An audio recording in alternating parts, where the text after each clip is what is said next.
Step out. Engine off now. Hands up. Sir, please. He's dying.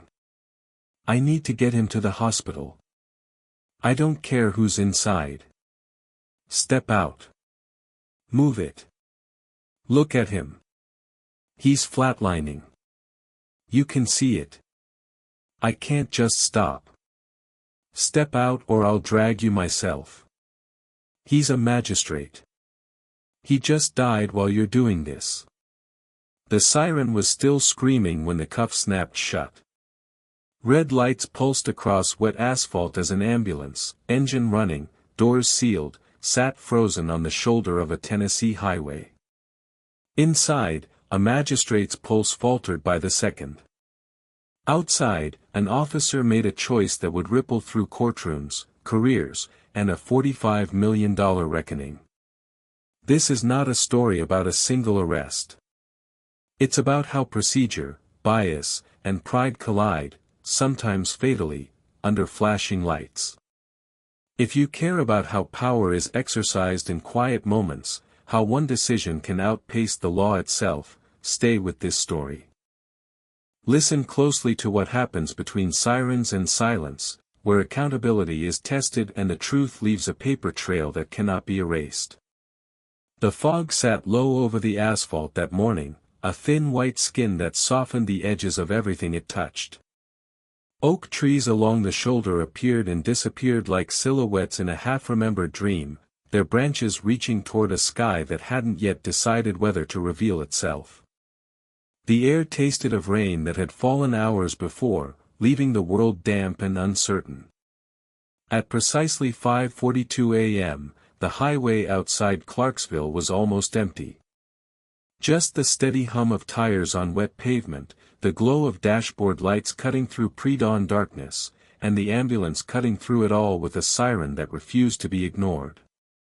The sound pierced the morning, urgent, insistent, a mechanical scream that announced priority without asking permission. The driver kept both hands firm on the wheel, fingers wrapped with the kind of practiced tension that comes from years of emergency transport. His name badge caught the intermittent red-blue wash from the light bar overhead, letters flickering like a heartbeat, Marcus Chen, paramedic. 10 years on the job had trained his body into calm precision, had taught him to separate emotion from action, to trust procedure when chaos threatened. He knew the statute by memory, Tennessee Code Section 55-8-106, emergency vehicles permitted to exceed speed limits when responding to a medical emergency. Lights and siren engaged. Due regard for safety. Everything about this run followed the book exactly as written.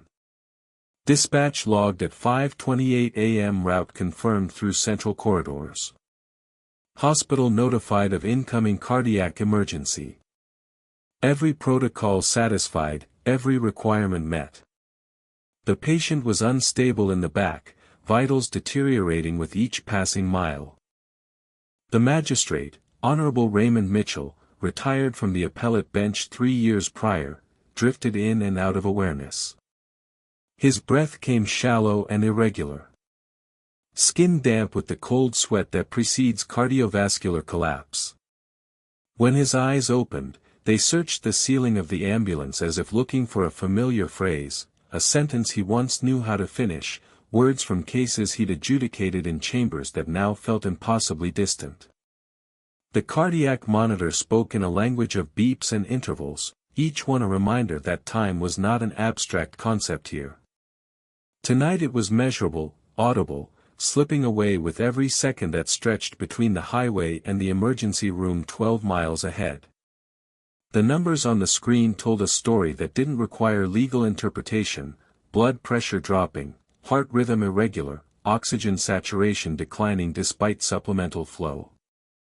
The first flash of red and blue appeared in the side mirror like a mistake, an intrusion that didn't make sense. The driver noticed it immediately, eyes flicking to the reflection then back to the road. His jaw tightened, not in fear but in calculation.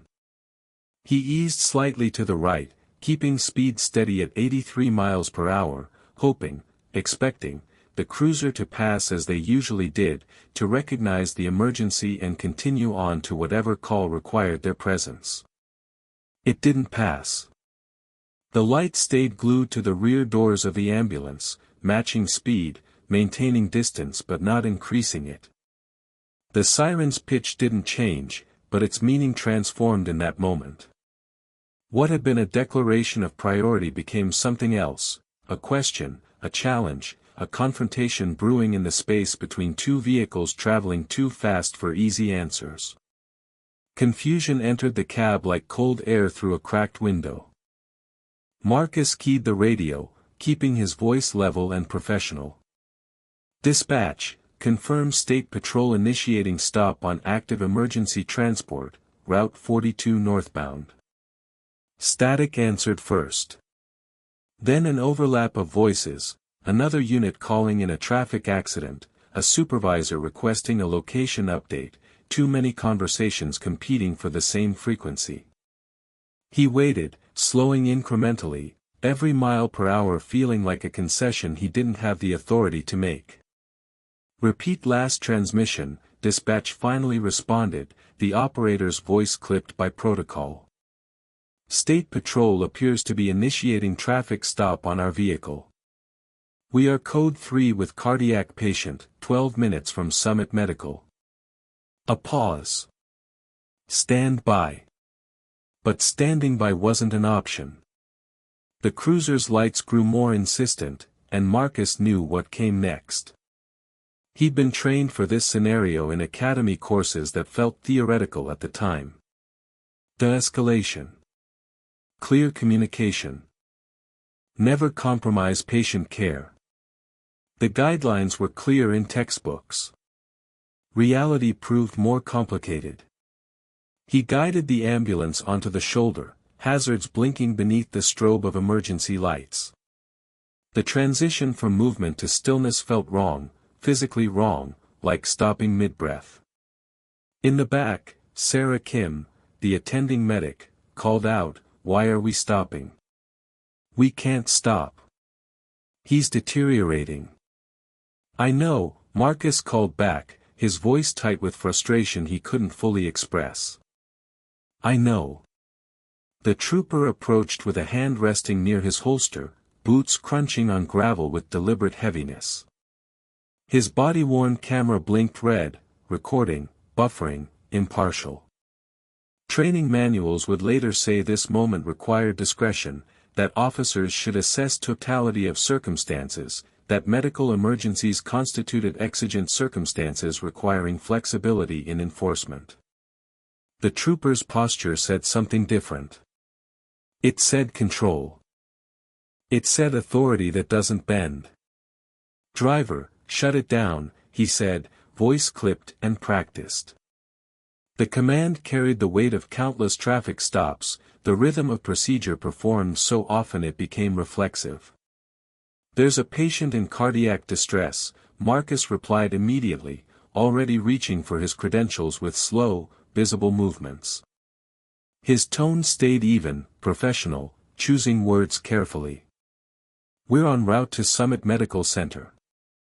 Lights and siren authorized under emergency transport protocol." The trooper didn't look past him toward the ambulance. He glanced at the badge Marcus held up, then at the driver's face, then back at the vehicle as if it were an object rather than a responsibility. His eyes, pale blue, unremarkable, registered the information without processing its implications. "You were doing 85 in a 65 zone. Under emergency exemption," Marcus said, hearing his own voice remain steady despite the pressure building in his chest. "Tennessee Statute 55-8-106. We're responding to a time-critical medical emergency. Step out of the vehicle." The words hung in the air between them, final and non-negotiable. Inside the ambulance, the magistrate stirred. His fingers twitched against the stretcher rail, searching for something solid to anchor him to consciousness. The monitor stuttered, corrected itself, then stuttered again. Sarah leaned close, speaking softly with the kind of gentle insistence that sometimes reaches through confusion. "Stay with me, sir. We're almost there. Just hold on." Outside, the fog thickened, swallowing sound and distance. The siren had been cut, per procedure, and the silence that replaced it felt wrong, too heavy, too final, too much like surrender. Marcus could hear his own breathing, could feel his heart rate elevating despite his training. He stepped down from the cab, palms open, hands visible without being asked. The cold air hit him immediately, carrying the scent of wet asphalt and pine. He tried again, slower this time, choosing each word like a tool designed for a specific purpose. "Sir, I understand your concern. Our dispatch log shows authorization for emergency transport at 0528 hours. Patient is a 68-year-old male experiencing cardiac event, history of coronary disease. Every minute of delay materially increases mortality risk. We can provide you with all documentation, but I'm requesting clearance to continue transport immediately." The explanation was textbook. It was factual. It addressed chain of command and provided timestamps and acknowledged authority while asserting priority. Everything his training said should work. The trooper's radio crackled. A supervisor's voice cut through the static. "Unit 47, what's your 20? Northbound 42, mile marker 118. Traffic stop in progress. What's the nature of the stop?" A pause. The trooper looked at Marcus, then at the ambulance, then back. "Excessive speed, emergency vehicle. Do you require assistance?" Another pause, longer this time. Supervisor requested for scene. Marcus felt something sink in his chest. A supervisor meant delay. Delay meant minutes. Minutes meant the difference between viable cardiac tissue and irreversible damage. He'd seen it before, patients who arrived 15 minutes later than optimal, whose outcomes changed not from treatment failure but from time lost before treatment could begin. "Sir, please," Marcus said, and he hated the edge that crept into his voice, the plea that undermined professionalism. "If there's a concern about speed or procedure, escort us to the hospital. I'll answer for anything afterward. That's completely standard practice. But this patient cannot wait." The trooper turned, meeting his eyes directly. The body camera caught the moment clearly, two men standing inches apart in the dawn fog, one bound by medical responsibility, the other by law enforcement authority, neither quite sure how to reconcile competing mandates. "Standard doesn't override safety," the trooper said. His name was Officer Dale Harrison, 12 years on patrol, commendations for traffic enforcement. "And right now, you're not in charge of this scene. I'm in charge of that patient. Not while you're stopped on my highway, you're not." The statement landed like a verdict. Marcus swallowed hard, nodded once, not in agreement but in acknowledgement, the way you do when you understand that the argument has moved somewhere facts can't follow. Behind them, inside the ambulance, Sarah's voice rose. "We're seeing BP drop. 80/50. Heart rate 120 and irregular." She was speaking into the radio now, directly to the emergency department. "Patient showing signs of cardiogenic shock. We need immediate clearance." The transmission carried through the open driver's window, audible to both men standing in the cold. Officer Harrison's expression didn't change. He keyed his own radio. "Dispatch, ETA on supervisor. 12 minutes out. 12 minutes. Marcus did the math automatically. 12 minutes here, plus the remaining transport time, plus the critical minutes already lost. They were approaching the point where intervention might not matter, where the damage became irreversible not from lack of trying but from arithmetic that didn't care about procedure or authority. "Sir," Marcus tried one more time, keeping his voice low and controlled, "I need you to understand something. In about 8 minutes, this patient's chance of meaningful recovery drops below 50%. In 15 minutes, it approaches 0. You have the authority to stop me. I'm not disputing that. But you also have the discretion to escort rather than detain. That discretion exists for situations exactly like this one." Officer Harrison looked at him for a long moment. Something flickered across his face, not doubt, exactly, but recognition perhaps. A moment where the human being inside the uniform glimpsed the weight of the decision being made. Then it passed. "Turn around. Hands behind your back." "What?" "You're being detained for failure to yield and potential reckless operation. Hands behind your back. Now." Marcus felt the unreality of it settle over him like a weight. This wasn't how it worked.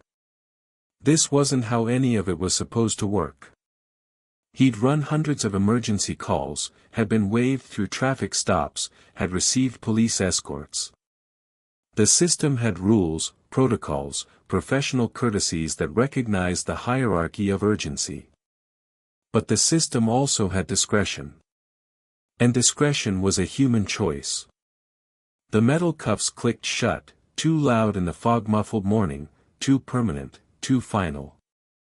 As they closed around his wrists, Marcus twisted his head toward the ambulance doors, eyes searching the reflective red paint as if he could see through metal and glass to the patient deteriorating inside.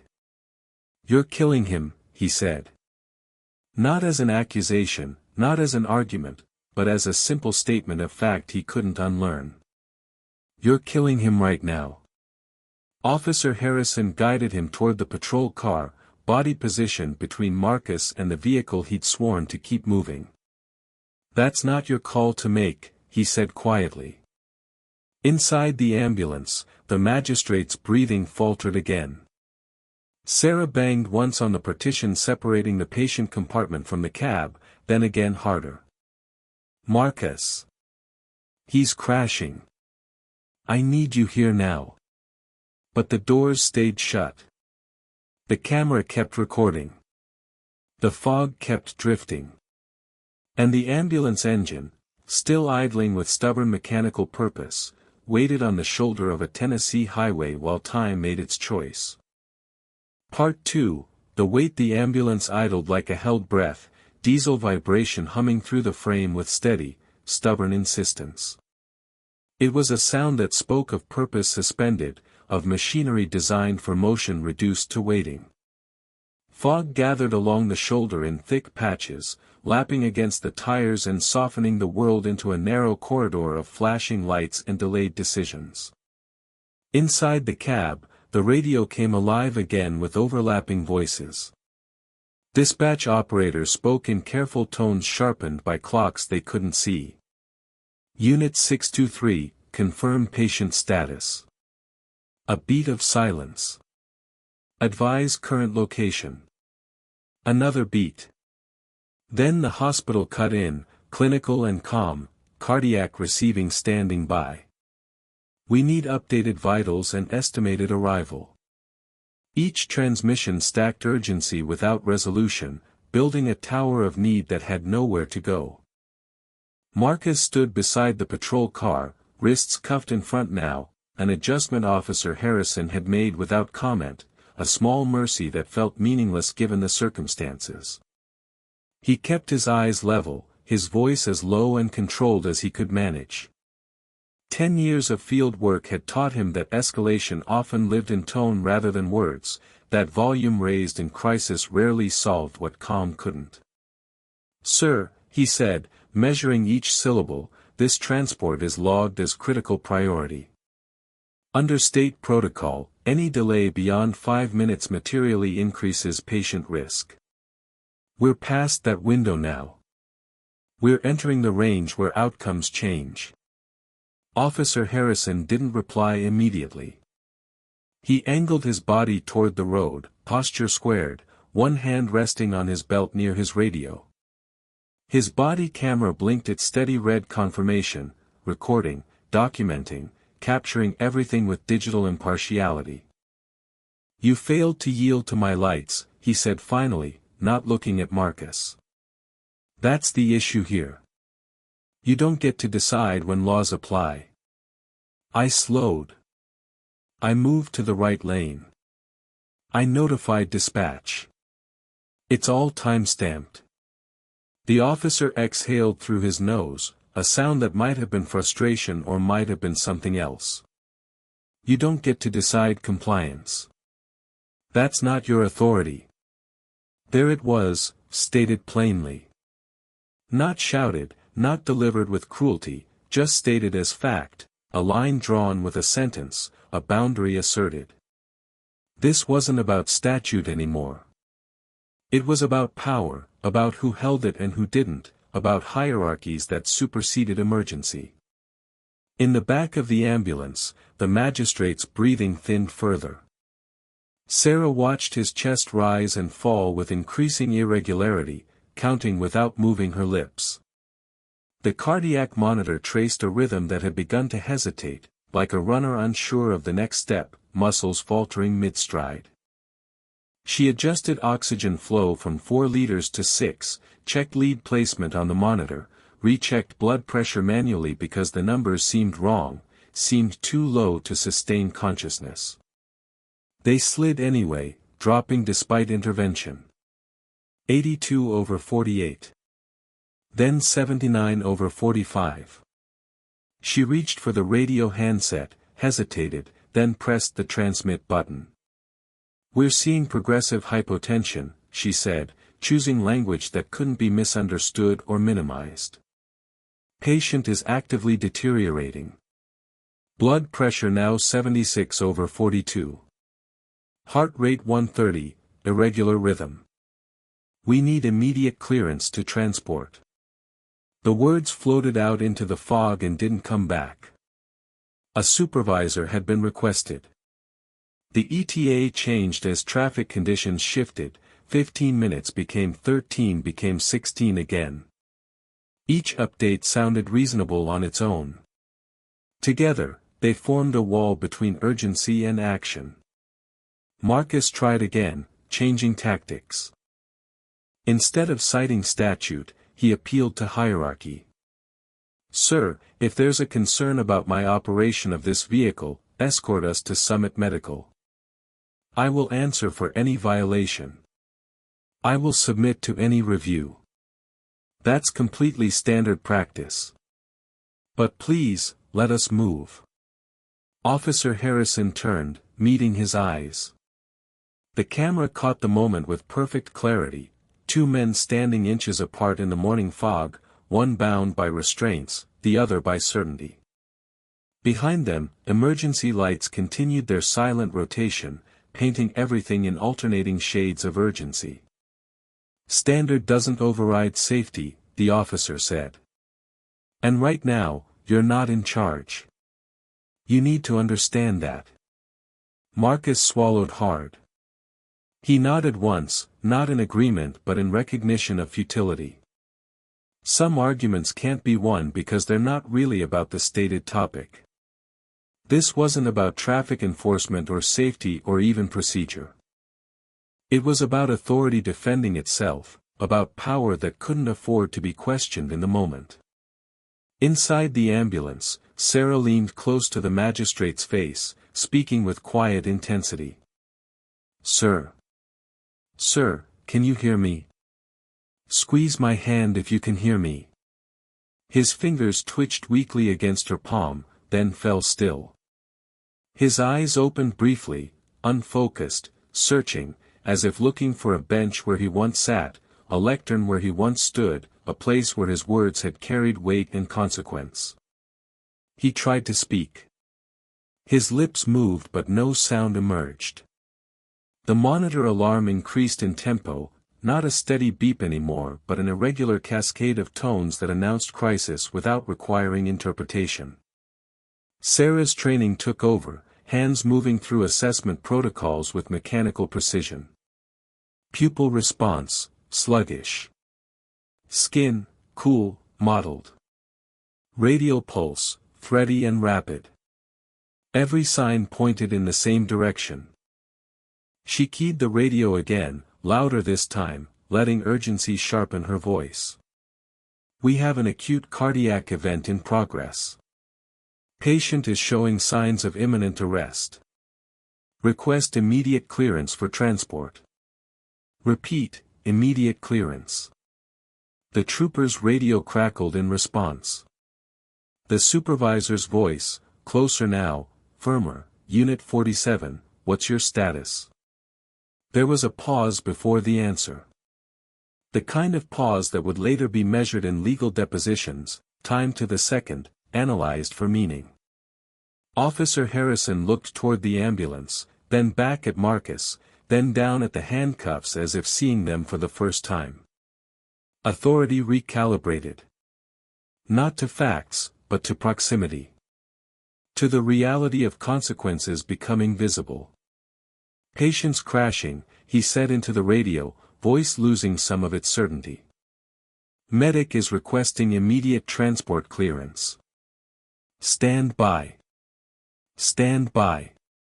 The words landed inside the ambulance like a physical weight. Sarah tore open the defibrillator pads with shaking hands, movements driven by muscle memory rather than hope.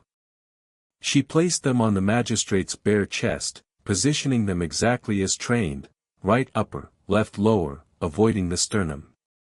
She called out times anyway, because she always did, because procedure persisted even when outcome felt predetermined. Compress. Count. Breathe. The magistrate's body responded mechanically, chest rising with artificial respiration, compressing with external compressions. But there was no commitment in it, no sense of a body fighting to continue. The monitor flattened into a line, spiked briefly, then flattened again. Outside, Marcus felt the pressure of the handcuffs ease. Metal clicked open. The release came suddenly, without explanation. Officer Harrison stepped back, creating space that felt inadequate and late. Get back in, he said. Not an apology. Not an admission. Just a command redirected. Marcus didn't run because he was angry. He ran because seconds had become something physical, something he could feel pressing between his ribs, crushing breath from his lungs. He vaulted into the driver's seat, hands finding the ignition, muscle memory taking over. The siren snapped back to life mid-motion, louder than before or maybe just louder because of the silence that preceded it. Red and blue lights tore through the fog again, carving a corridor that felt ceremonial in its lateness, a gesture toward urgency that no longer matched reality. They pulled onto the highway with an escort now, the patrol car leading, lights blazing, creating the clear path that should have existed 15 minutes earlier. Dispatch logged the resumed movement with digital precision. Stop time, 5:47. Restart time, 6:04. Duration, 17 minutes. Distance traveled, 0.3 miles to shoulder, 0.3 miles back. The numbers were neat, impersonal, cleanly archived. Inside, compressions continued. Sarah counted aloud, voice steady despite everything, eyes fixed on the monitor that showed a heart trying and failing to remember its rhythm. 1, 2, 3, 4. The cadence of it became prayer, became ritual, became the only thing she could control. The magistrate's face had gone gray, features settling into something quieter than sleep. The color drained slowly, like water leaving sand, leaving behind the geography of a life lived, lines around eyes that had read thousands of briefs, creases near a mouth that had pronounced countless sentences. The siren wailed with renewed intensity, but it no longer promised arrival. It announced urgency without hope, motion without remedy. They reached Summit Medical Center in record time from the restart point. 8 minutes of driving that felt both impossibly fast and far too slow. Emergency bay doors flew open before they came to a complete stop. Fluorescent light washed everything flat, erasing shadows and depth, making the scene feel staged. Hands replaced Sarah's hands. A physician glanced at the monitor, then at her face, reading the answer before asking the question. How long was the delay? She answered honestly, voice breaking slightly. 17 minutes stopped. 23 minutes total from initial cardiac event. The numbers mattered now. They would matter in charts, in reviews, in the quiet conversations that follow when everything that could be done has been tried. The siren died as it always did, abruptly, without ceremony, mid-wail. The quiet that followed wasn't empty. It was crowded with things that couldn't be undone, with choices that remained visible even after the moment passed. Outside, Officer Harrison parked his patrol car and cut the lights. He sat for a moment, hands still gripping the steering wheel, listening to the sudden normalcy of the morning. Cars passed on the highway. Birds called from distant trees. The world continued without permission, without pause, indifferent to what had just transpired. His camera was still recording. Policy required it remain active through the conclusion of any encounter. The red light blinked steadily, capturing his face in the rearview mirror, older suddenly, harder, marked by something he hadn't carried before. Inside the emergency department, Marcus stood against a wall, sweat cooling on his skin despite the climate-controlled air. He stared at a closed curtain, at the sudden purposeful movement behind it that gradually slowed, then stopped. He knew the sound that would come next. He'd heard it before, too many times, the absence of a monitor's beep, the absence of urgent voices, the silence that meant efforts had ended. When the physician stepped out from behind the curtain and shook his head slowly, it didn't feel like surprise. It felt like confirmation. Like the conclusion to a story that had been written 17 minutes earlier on a foggy highway shoulder. Later, official reports would call it a delay. Logs would list minutes with clinical precision. Policy manuals would argue about thresholds and protocols and whether proper procedure had been followed. Legal briefs would cite statutes and precedents. But in the quiet space between sirens, in the moment when urgency died and stillness took its place, hierarchy had spoken louder than facts. Authority had outweighed life. And time, indifferent, implacable, had listened. The siren had resumed. But it would never sound the same again. Part 3, The Aftermath. The emergency bay swallowed sound in the way that medical spaces do, absorbing urgency into fluorescent-lit routine. Overhead lights flattened everything beneath them, faces, uniforms, the last vestiges of hope, until the world felt drained of depth and dimension. The morning had fully arrived now, sunlight beginning to penetrate the fog outside, but inside the artificial brightness erased any sense of time's passage. The magistrate was rolled out from the ambulance, chest rising only because hands forced it to rise. Sarah kept counting under her breath even as hospital staff took over, even as she knew the cadence no longer matched anything happening inside him. The rhythm of CPR became automatic, became separate from outcome. Clear. The defibrillator discharged with its characteristic thump. The magistrate's body jumped slightly, then settled back against the gurney. The monitor answered with a thin, unforgiving line that refused to bend or spike or show any sign of electrical activity that might be coaxed into organized rhythm. A physician stepped forward, eyes trained not on the screen but on the patient's face. Dr. Elizabeth Hartwell, 22 years in emergency medicine, had learned to read death not from monitors but from the subtle signs that preceded it, the settling of features, the change in skin tone, the absence of that indefinable quality that separated living tissue from biological matter. She checked pupils with a penlight, listened for breath sounds that weren't there, looked up at the clock mounted high on the wall. The one everyone trusted because it never stopped, never hesitated, never made the kinds of choices that complicated outcomes. "Time of death," she said, voice steady and almost gentle, 0632. The words didn't echo. They didn't need to. They landed with the weight of finality and stayed there, irreversible. Hands slowed around the gurney, then stopped. Gloves came off with practiced movements. Someone adjusted the sheet with care, pulling it up slowly, a gesture of respect that felt inadequate but necessary. Sarah backed away from the gurney, suddenly aware of the ache in her shoulders, the burning in her arms from continuous compressions, the dryness in her mouth. She stared at the white sheet, at the shape it made when it settled over the magistrate's face, at how still everything became when fighting stopped. She thought about the minutes on the shoulder. The radio calls that went unanswered or were answered too late. The way the siren had sounded wrong when it came back on, too late, too ceremonial, announcing urgency that had already transformed into something else. Outside the bay, Marcus leaned against a wall, palms pressed flat against cool painted cinder block. His breathing came shallow and rapid despite his attempt to control it. No handcuffs now, no escort, no authority preventing his movement.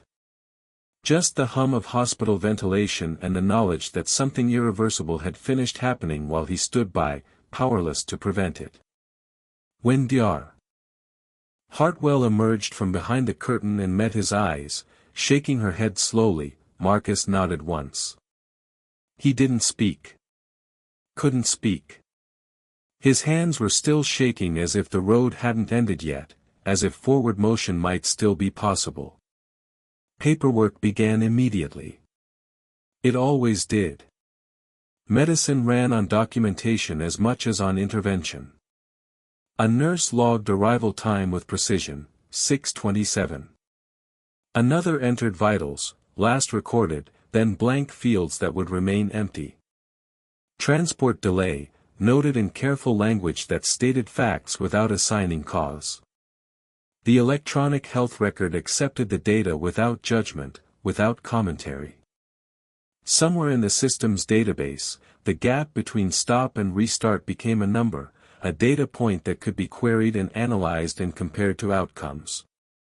Statistics didn't care about fog or authority or the weight of decisions. They only measured correlation. Down the corridor, a hospital administrator made a phone call. The magistrate's name carried weight even in death, even whispered. Raymond Mitchell wasn't just another cardiac case. He was a public figure, a man whose rulings had affected thousands of cases, whose name appeared in legal citations and newspaper archives. His death would require careful handling. Within minutes, the chief medical officer arrived, Dr. Patricia Okonkwo, whose job included managing not just medical outcomes but institutional reputation. Hospital counsel followed shortly after.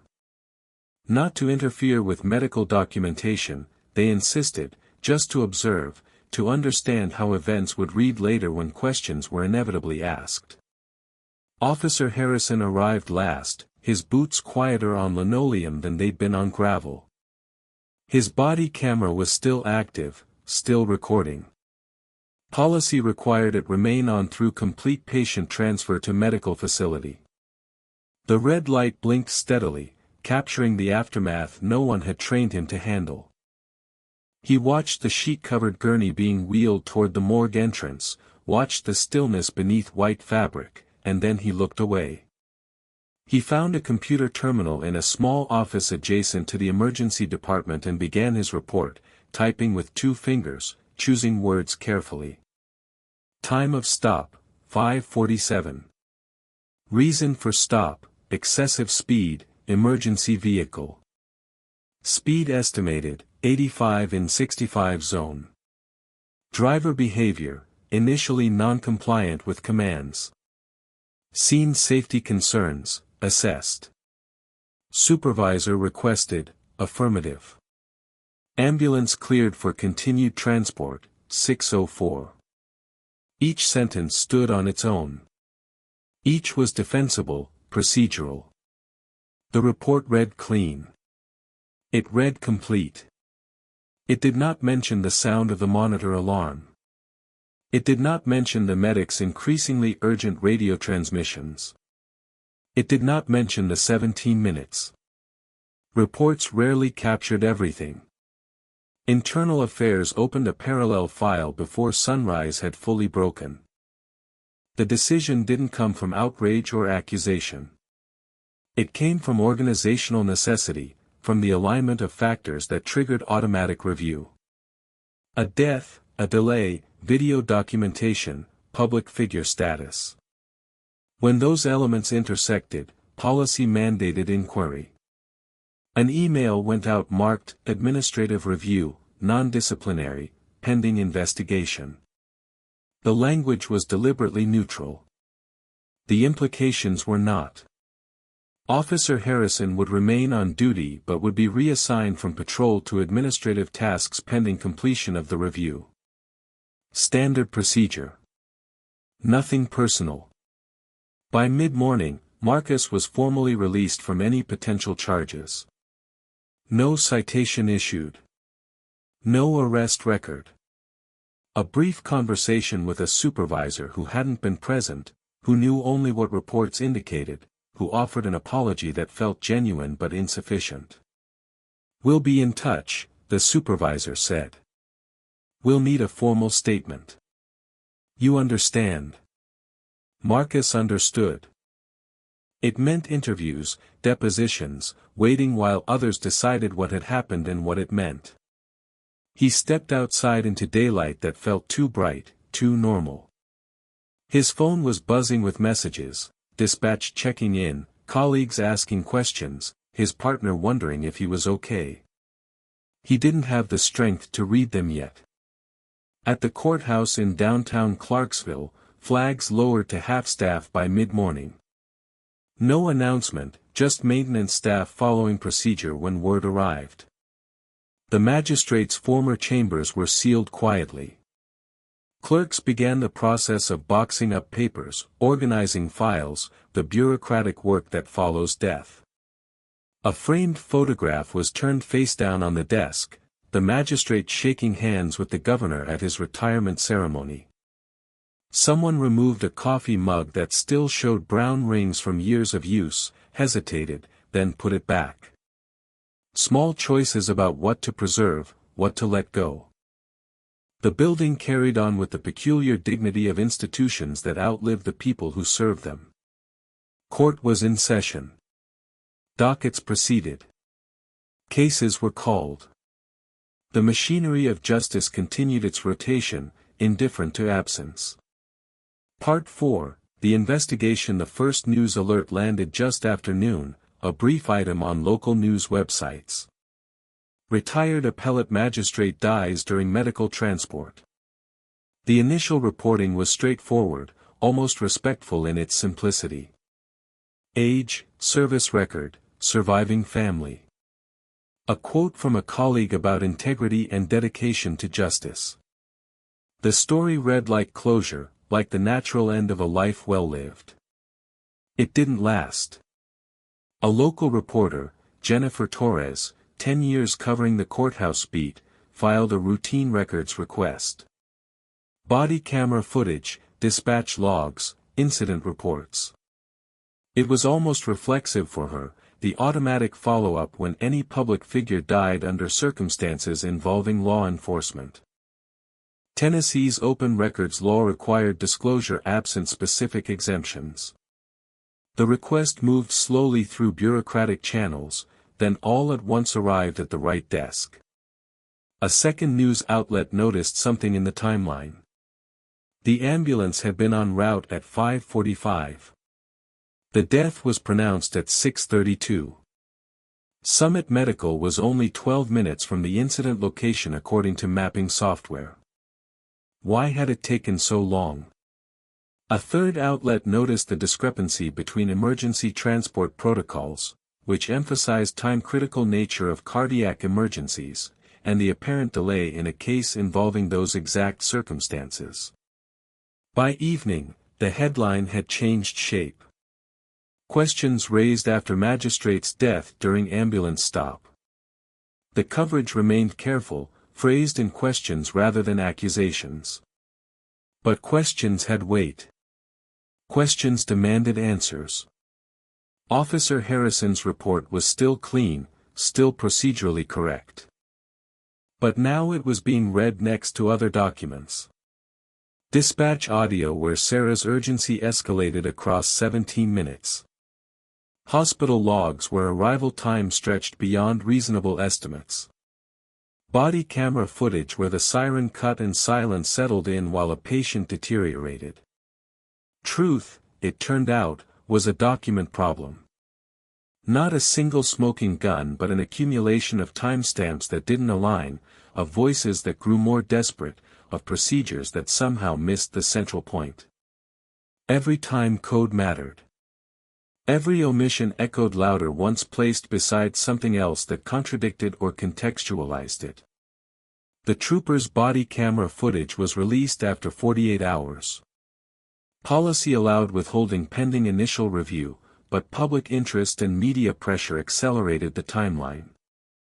The video showed everything: the stop, the conversation, Marcus's explanations, the handcuffs, the 17-minute wait. The camera didn't editorialize.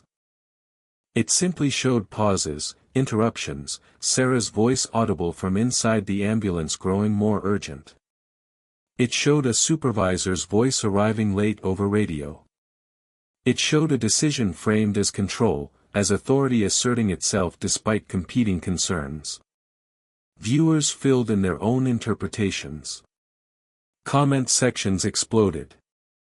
Social media divided along predictable lines: Blue Lives Matter versus Black Lives Matter, despite neither Marcus nor Officer Harrison being black, procedure versus discretion, order versus humanity.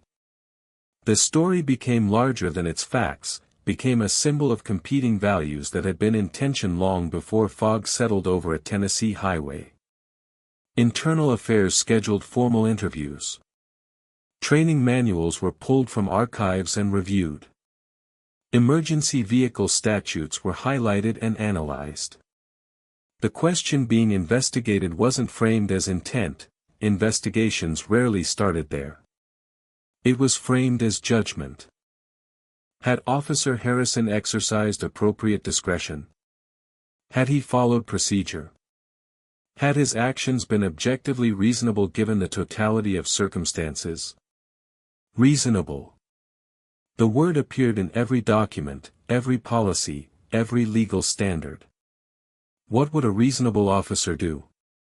The problem was that reasonable was subjective, was shaped by training and experience and the moment's pressure. Two people could read the same situation and both act reasonably while reaching opposite conclusions. Officer Harrison was placed on administrative leave, paid, procedural, with careful language noting there was no presumption of wrongdoing.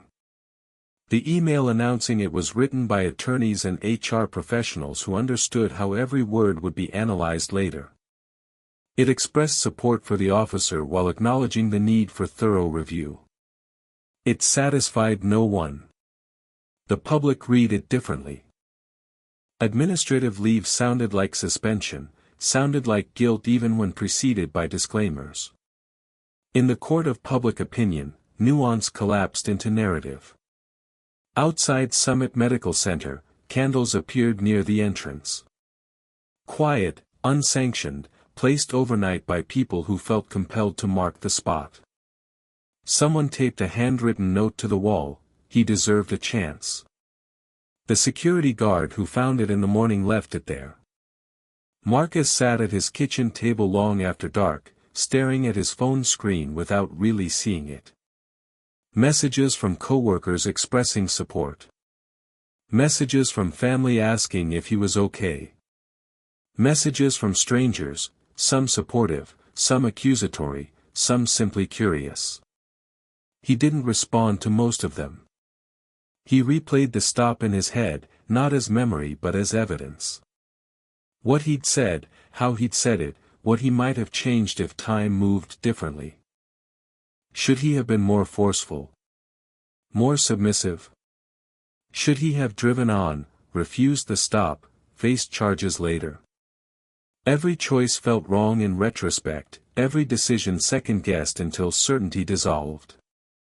At State Patrol headquarters, Officer Harrison sat alone in a conference room with the lights dimmed, watching his own footage. The department had given him access as part of the administrative process, allowed him to review before formal interview. He paused it often, rewound, played it again. In the reflection of the screen, his face looked unfamiliar. Older, harder, marked by something that hadn't been there before. He focused on procedure, on training, on the words he'd chosen because those had always worked before. Traffic enforcement was simple: violation, stop, citation or warning, resume patrol. Clean, procedural, defined. This hadn't been simple. The footage showed that clearly. Showed the moment when procedure and emergency collided, when authority met urgency, when his training said one thing and the situation demanded another. He'd followed his training. He'd maintained control. He'd waited for supervisor as protocol suggested when dealing with unusual circumstances. Everything by the book. The book, it seemed, hadn't anticipated everything. Outside, the story accelerated. By the end of the week, Magistrate Mitchell's death was no longer just a line in an obituary. It was a case, a file, a question moving toward courtrooms and committees and conclusions that would be argued long after the fog had lifted from that stretch of highway. Media coverage expanded. National outlets picked up the story. Legal experts were interviewed about emergency vehicle law, about qualified immunity, about the balance between law enforcement authority and medical necessity. Everyone had an opinion. Few had solutions. In the space between what happened and what would be decided, the documents kept growing. Clean lines, careful language, timestamps and transcripts. A record of minutes that could never be returned, of seconds that had accumulated into consequence. And somewhere inside that growing record, the quiet between sirens waited to be named. Waited for someone to say clearly what it had been, whether mistake or malice, whether failure of policy or failure of judgment, whether tragedy or crime. The investigation would take months. The answers, when they came, would satisfy some and enrage others. Because in the end, justice wasn't about agreement. It was about accountability. About looking clearly at what happened and deciding what it meant. The body camera footage kept playing on news sites, shared and reshared. Each viewing found new audiences, sparked new arguments. The red and blue lights flashing in fog became iconic, became symbolic. And Marcus and Officer Harrison both waited, one to be vindicated, one to be judged, both trapped in the space between action and consequence where nothing was certain except that a man had died while they decided who held authority over the moment. Part 5, Resolution. Discovery didn't begin with confrontation. It began with boxes, cardboard, neatly labeled, wheeled into conference rooms with the quiet efficiency of people who knew the ritual well. Training manuals, policy bulletins, dispatch protocols, body camera storage systems documentation, personnel files with commendations and evaluations. Each item represented an attempt to translate a human moment into something measurable, something defensible on paper. Everything made sense until examined together. Then contradictions emerged. The civil lawsuit was filed 4 months after the magistrate's death. The family's attorney, Robert Kaplan, partner at Morrison & Kaplan, LLP, had spent those months gathering evidence, consulting experts, building a case that went beyond emotional appeal to systemic analysis. The complaint named Officer Harrison as a defendant, but also the Tennessee Highway Patrol, the State Department of Safety, training standards, supervisory response protocols, body camera policies that allowed discretion to supersede urgency. It framed Magistrate Mitchell's death not as a single officer's error but as the predictable outcome of layered institutional decisions. The language was careful, almost gentle in places. It didn't accuse. It demonstrated. It walked through the timeline with clinical precision, then placed that timeline against established medical evidence about cardiac emergency survival rates. Every minute documented. Every protocol compared to action taken. The state's response, filed 60 days later, asserted qualified immunity, proper procedure, lack of intent to harm. It noted that Officer Harrison had followed his training, had requested supervisory guidance, had released the ambulance once that guidance arrived. Everything by policy. The dueling narratives would be tested through depositions, through expert testimony, through the slow grinding machinery of civil litigation. Officer Harrison sat for his deposition on a cold morning in January. The conference room was deliberately neutral, beige walls, corporate art, a table large enough to maintain distance between parties. His attorney sat beside him, occasionally touching his arm when questions became pointed, reminding him to pause before answering. The questioning began gently. Years of service, 12 years. Commendations, 5, including 2 for traffic safety initiatives. Training, annual recertification in emergency vehicle operations, crisis intervention, de-escalation techniques. His record was strong, uncontroversial. Then the questions narrowed. Are you trained that ambulances responding with lights and sirens are permitted to exceed posted speed limits? Yes. And are you trained that medical emergency constitutes a circumstance requiring officer discretion? Yes, within safety parameters. What safety concern existed that morning that prevented you from escorting the ambulance rather than stopping it? A pause. His attorney leaned forward but didn't object. Officer Harrison chose his words carefully. The vehicle was operating at high speed in low visibility conditions. My assessment was that direct stop was necessary to ensure compliance and assess the situation. Did you consider that the patient's medical emergency might be time-critical? I was told there was a patient, yes. Did you inquire about the nature of the medical emergency? The driver stated it was cardiac in nature. Did you know that survival rates for cardiac emergencies decrease significantly with delay? I'm not a medical professional. But you are trained in basic emergency medical response, correct? Basic first aid, yes. The pauses between answers grew longer, seconds measured and later analyzed. When body camera audio played through conference room speakers, everyone leaned in, not for what was said but for how things were said. The interruptions, the raised voice toward the end, the way Marcus's explanations were cut short just before completion. Plaintiff's expert witness, Dr. Michael Torres, former paramedic and current professor of emergency medicine, testified that tone was a form of force. That command presence could redirect outcomes without ever issuing an explicit threat. That in the audio, escalation came not from the paramedic but from the accumulating pressure of time and denied requests. On the recording, the siren's absence felt louder than any words. That silence became the most damaging evidence.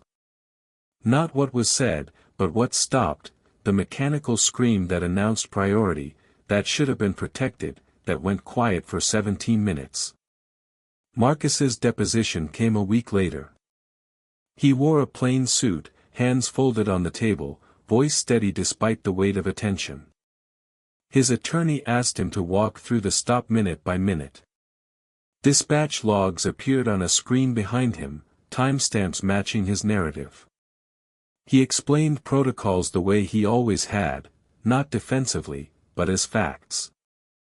Emergency transport procedures, chain of command, escort as a common alternative when concerns existed. He didn't speculate about Officer Harrison's intent. Didn't need to. The timeline spoke for itself. What was your understanding of your patient's condition at the time of the stop? Critical. Unstable. Time-dependent. Every minute materially affected outcome probability. Did you communicate that to Officer Harrison? Multiple times. I explained the medical priority, offered to provide documentation, requested escort if there was a procedural concern.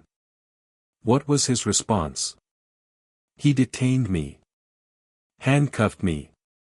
Kept the ambulance stopped for 17 minutes. The words sat in the record, simple and devastating.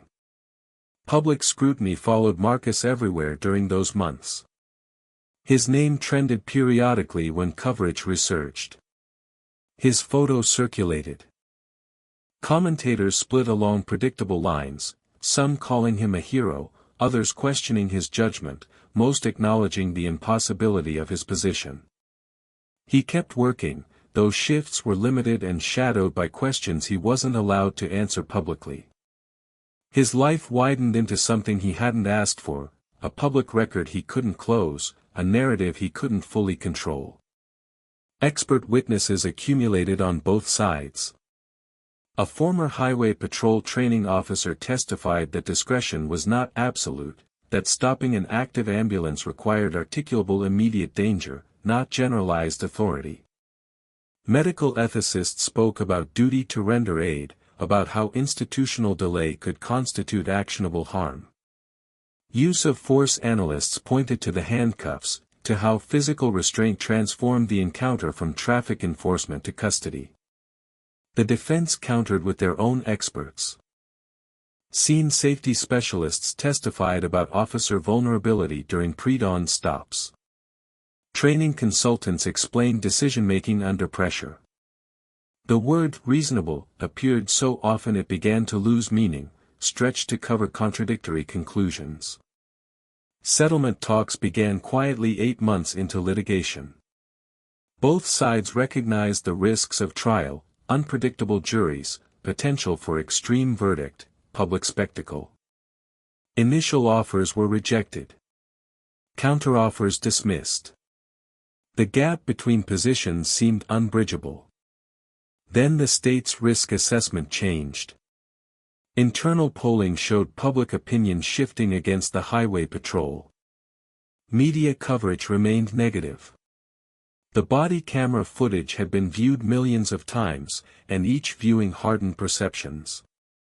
The case was becoming a symbol, and symbols were dangerous in litigation. The family wanted accountability more than money. They wanted reforms, wanted assurance that other families wouldn't face similar loss. The state wanted resolution without precedent, wanted to settle without admitting systemic failure.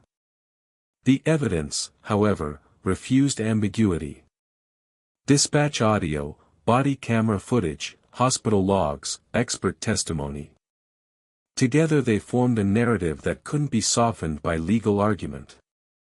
A man had died during a preventable delay. The delay was documented. The consequences were final. Negotiations intensified. Policy reforms became part of the discussion, not separate from money but integrated. What would change? What could be promised? How would implementation be monitored? The final settlement took shape over weeks of mediation. $45 million to the family. Mandatory policy changes to the Highway Patrol's emergency vehicle protocols. Enhanced training on medical emergency recognition. Stricter supervisory oversight requirements. Body camera compliance measures with automatic alerts when emergency vehicles were detained beyond set thresholds. The number dominated headlines when announced. $45 million felt enormous, felt like accountability measured in dollars. The reforms received less attention but mattered more. They would shape behavior, would create new procedures, would exist long after attention moved elsewhere. Officially, the settlement included no admission of wrongdoing. Legal language carefully separated resolution from liability. But everyone understood what it meant. You don't pay $45 million and implement comprehensive reforms unless something went terribly wrong. The press release was drafted and redrafted, every word analyzed. It expressed sympathy for the family's loss, acknowledged the dedicated service of law enforcement and emergency medical personnel, announced the settlement and policy changes, and closed with hope that reforms would honor Magistrate Mitchell's memory. It read like closure. It felt like exhaustion. Officer Harrison learned his certification had been revoked on a Tuesday. The notice was brief, procedural, almost impersonal.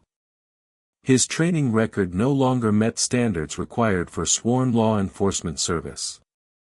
Years of evaluations, commendations, service, all reduced to a determination that he couldn't be trusted with the authority he'd once held. There would be no ceremony, no public condemnation. He turned in his equipment piece by piece, his badge last. The weight of it surprised him, not its physical mass, but what it represented. Power granted could be revoked just as formally, just as finally. He left the building without saying much. Outside, the morning looked ordinary. Traffic passed. People walked by absorbed in their own concerns. The world's indifference unsettled him more than anger would have. The department issued a brief statement thanking him for his service and wishing him well. It read clean, checked all the necessary boxes. No one believed it was the full story. Marcus returned to full duty after the settlement. Uniform pressed, boots with the same scuffs they'd always carried. Nothing about the job had changed on the surface, sirens still screamed, dispatch still overlapped, patients still waited at the edge of critical minutes. But he carried different weight now. Not fear, not vindication, but awareness. He noticed how quickly officers waved him through intersections now. How supervisors responded faster to radio calls. How the new protocol checklist appeared on his dashboard tablet, mandatory and unavoidable. He didn't feel victorious. He felt tired. Felt the weight of 18 months of scrutiny, of depositions and interviews, of having his judgment questioned and defended and questioned again. The settlement resolved the case but didn't restore what had been lost: time, certainty, the illusion that doing everything right guaranteed right outcomes. At a training session months later, his case was referenced without names. It became a scenario, a learning module. New recruits watched body camera clips with audio lowered, focusing on timing, on pauses, on what happened when no one moved. The instructor asked questions about discretion, about competing priorities, about how authority should bend when urgency demands it. Marcus sat in the back and didn't speak. Didn't need to. The footage spoke for him. The magistrate's family released a statement after settlement was announced. It thanked first responders who had tried to help. It acknowledged the reforms.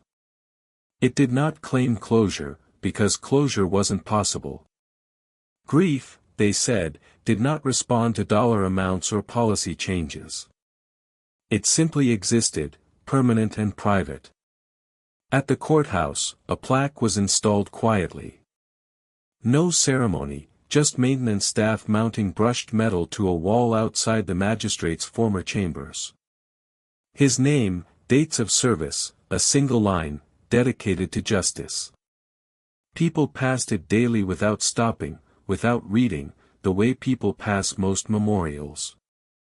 Years later, the reforms remained. Emergency vehicles were stopped less frequently. When stops did occur, supervisors arrived faster, within minutes rather than quarters of hours.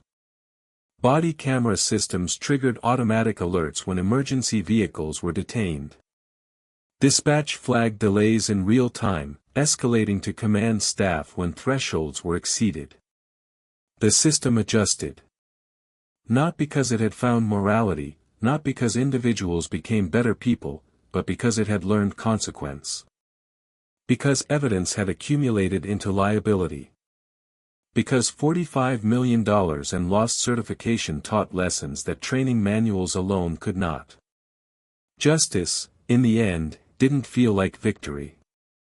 It felt like exhaustion, the kind that settles after everything that can be said has already been documented, after arguments have been archived, after anger has burned down to ash. It felt like a system slowly, painfully learning from failure. On that stretch of highway outside Clarksville, traffic still moved before dawn. Fog still gathered low along oak trees. Ambulances still pushed speed limits with lights and sirens cutting through darkness. But now, when a patrol officer saw those lights in the mirror, there was a different pause.